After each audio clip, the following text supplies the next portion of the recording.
इयत्ता 8वीच्या शिष्यवृत्ती परीक्षेच्या दुसऱ्या टप्प्यातील सराव चाचणीत उच्च जात कोणती असा प्रश्न क्रमांक 76 चुकीच्या पद्धतीने तयार केल्याबद्दल त्या टार्गेट पीक एजन्सीने लेखी पत्र जिल्हा परिषदकडे पाठवून जाहीर माफी मागितली। या झालेल्या गंभीर चुकीची दखल जिल्हा परिषदेचे मुख्य कार्यकारी अधिकारी मंदार पत्की यांनी घेऊन दंडात्मक कारवाई सुरू करण्यात येत असल्याचे बोलताना सांगितले।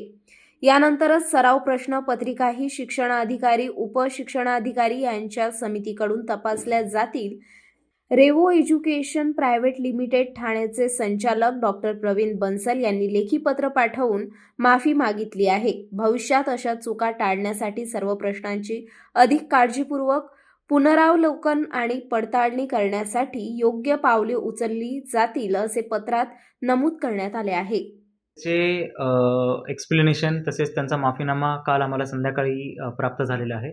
त्यामध्ये सदर संस्थेने हा प्रश्न NCERTच्या 8वी क्लासमधल्या एका धड्यावरून म्हणजे घेतला असल्याचे आम्हाला स्पष्टीकरण दिले, परंतु प्रश्न अतिशय चुकीच्या पद्धतीने मांडला आणि चुकीचा प्रश्न विचारल्याबद्दल त्यांनी दिलगिरी व्यक्त केली। त्याबद्दल आता त्यांच्यावर दंडात्मक कारवाई जिल्हा परिषदमार्फत सुरू करण्यात येत आहे। त्याचबरोबर आता सदर संस्थेचे जे काही पेपर्स असतील ते शिक्षणाधिकारी उपशिक्षणाधिकारी यांच्या समितीकडून भेट केले जातील आणि फेब्रुवारीला जेव्हा मुलांची अंतिम शिष्यवृत्ती एक्झाम आहे त्याच्या आधी 2 फिजिकल एक्झाम घेण्याचा आमचा मानस आहे आणि त्यामधून मुलांचं स्किल कसं वाढेल आणि मुलांना फायनल फेब्रुवारीच्या एक्झाममध्ये कशी मदत होईल यावर जिल्हा परिषद प्रशासनाचा आता फोकस असणार आहे।